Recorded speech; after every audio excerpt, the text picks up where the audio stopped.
নমস্কাৰ, এই মুহূৰ্তৰ কেইবাটাও গুৰুত্বপূৰ্ণ খবৰ। কোভিড-19ত দুজন লোকৰ মৃত্যু। অন্ধ্ৰপ্ৰদেশত তাৎক্ষণিকভাৱে এলাৰ্ট জাৰি কৰিছে। কোভিড-19ত দুজন লোকৰ মৃত্যু হৈছে। অন্ধ্ৰপ্ৰদেশ চৰকাৰে জাৰি কৰিলে এলাৰ্ট। কডাপ্পা জিলাত মৃত্যু হৈছে দুজনকৈ লোকৰ। 8জনক কোভিডত আক্ৰান্ত বুলি চিনাক্তকৰণ কৰা হৈছে। স্বাস্থ্য খণ্ডত এলাৰ্ট জাৰি অন্ধ্ৰপ্ৰদেশৰ চৰকাৰে। ভিৰ এলেকাত মাস্ক পিন্ধাটো বাধ্যতামূলক কৰিলে প্ৰশাসনে। তীব্ৰ জ্বৰত ভুগি থকা 52 বছৰীয়া এজন লোকৰ দেহত ধৰা পৰে কোভিড-19। খ্ৰীষ্টিয়ান মেডিকেল কলেজত ভৰ্তি কৰাৰ পিছতে লোকজনৰ মৃত্যু হয়। 43 বছৰীয়া আন এজন লোকৰ দেহত ধৰা পৰিছিল কোভিড-19। চিকিৎসাধীন অৱস্থাতে মৃত্যু ঘটে লোকজনৰ। এই ঘটনাৰ পিছতে এলাৰ্ট জাৰি কৰিছে অন্ধ্ৰপ্ৰদেশ চৰকাৰে। কোভিড-19ত মৃত্যু হ'ল দুজনকৈ লোকৰ। আজিৰ আন এটা বিশেষ খবৰ, ৰাজ্যৰ লাখ লাখ ছাত্ৰ ছাত্ৰীৰ বাবে আহি গ'ল এটা ভাল খবৰ, কিয়নো এতিয়া ছাত্ৰ ছাত্ৰী মাহে 1000ৰ পৰা 2000 টকাকৈ লাভ কৰিব বিনামূল্যে। মুখ্যমন্ত্ৰী নিযুত বাবু আঁচনিৰ বাবে অসম চৰকাৰৰ উচ্চ শিক্ষা বিভাগৰ এই নিৰ্দেশনা। নিৰ্ধাৰিত আবেদন পূৰ্ণ কৰি নিজ শিক্ষানুষ্ঠানত দিব লাগিব জমা। থাকিব লাগিব বৈধ আধাৰ কাৰ্ড, আধাৰ লিংকৰ সৈতে বেংক একাউণ্ট। ডিবিটি প্ৰক্ৰিয়াৰে আধাৰ ভিত্তিক প্ৰদান কৰা হ'ব ধন। জমা দিব লাগিব অভিভাৱকৰ আয়ৰ প্ৰমাণপত্ৰ, ৰেচন কাৰ্ড। এই আঁচনিত স্নাতক ছাত্ৰই প্ৰতিমাহে পাব 1000কৈ টকা। স্নাতকোত্তৰৰ ছাত্ৰই প্ৰতিমাহে পাব 2000কৈ টকা।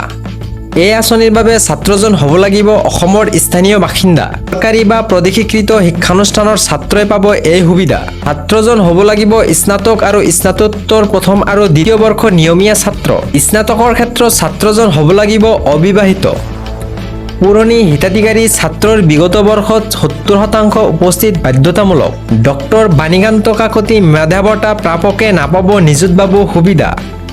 মুখ্যমন্ত্ৰীৰ জীৱন প্ৰেৰণা আঁচনিৰ সুবিধা লোৱা PG ছাত্ৰই নাপাব এই সুবিধা। এতিয়া পশ্চিমবংগৰ মছজিদত পৰিব বুলডোজাৰ। 136 বছৰীয়া পুৰণি মছজিদত নামাজ বন্ধ কৰি দিলে পশ্চিমবংগৰ চৰকাৰে। পশ্চিমবংগত মছজিদত পৰিব বুলডোজাৰৰ কোব। 136 বছৰীয়া পুৰণি মছজিদত নামাজ বন্ধ কৰা হ'ল।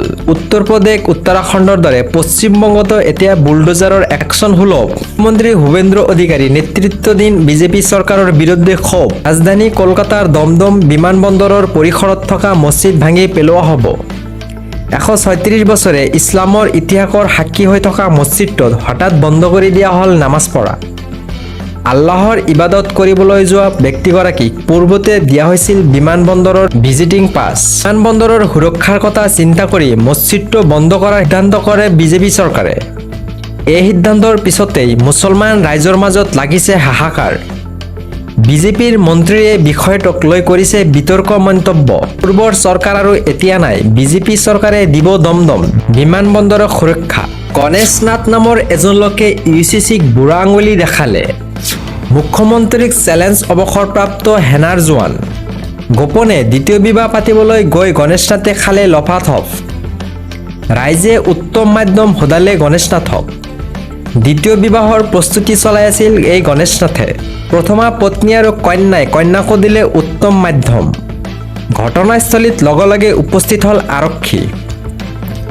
নগাঁৱত গণেশ নাথৰ কাণ্ডই স্তম্ভিত কৰিছে সকলোকে।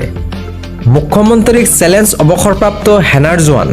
আজিৰ আনটো বিশেষ খবৰ, উচ্চ ন্যায়ালয়ে এটা মন্তব্য প্ৰদান কৰিলে 3 তালাক সন্দৰ্ভত। শৰীয়ত তালাক সন্দৰ্ভত আদালতৰ ডাঙৰ এই মন্তব্য। মুছলিম পাৰ্চনেল ল' বৰ্ডৰ অধীনত লোৱা তালাক আইনৰ মতে গ্ৰহণযোগ্য। অৱশ্য তালাক সন্দৰ্ভত ন্যায়ালয়ৰ অনুমতি বাধ্যতামূলক। সুন্নী মুছলমান দম্পতীৰ তালাকৰ গোচৰৰ ক্ষেত্ৰত পোহৰলৈ আহিছে এই কথা। প্ৰথমে মহিলাগৰাকীয়ে মুছলিম পাৰ্চনেল ল' বৰ্ডৰ তালাক বিচাৰিছিল। নিয়ম অনুসৰি 3 তালাক হোৱাটো বাধ্যতামূলক, যাৰ বাবে প্ৰতিমাহে ক্ৰমাগতভাৱে 3খনকৈ জাননী প্ৰেৰণ কৰা হৈছিল পত্নীলৈ। এই 3খন জাননীৰ পাছতো দুয়োৰে মাজত নাছিল কোনো আপত্তি। তাৰ বাবে চৰকাৰীভাৱে এই তালাক পঞ্জীয়ন কৰিবলৈ কাষ চাপিছিল ফেমিলি কোৰ্টত। কিন্তু অজুহাত দেখুৱাইছিল ফেমিলি কোৰ্টে গ্ৰহণ নকৰিলে দুয়োৰে বিবাহ বিচ্ছেদ।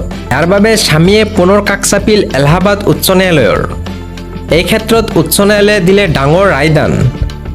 শৰীয়ত অনুসৰি লোৱা তালাক ফেমিলি কোৰ্টত গ্ৰহণযোগ্য কৰিব নোৱাৰিব। স্বামী স্ত্ৰীৰ কোনো আপত্তি নাথাকিলে তালাক গ্ৰহণযোগ্য বুলি মানিব লাগিব ফেমিলি কোৰ্টে। শুনানি গ্ৰহণ কৰি এলাহাবাদ উচ্চ ন্যায়ালয়ে কৰিলে এই মন্তব্য।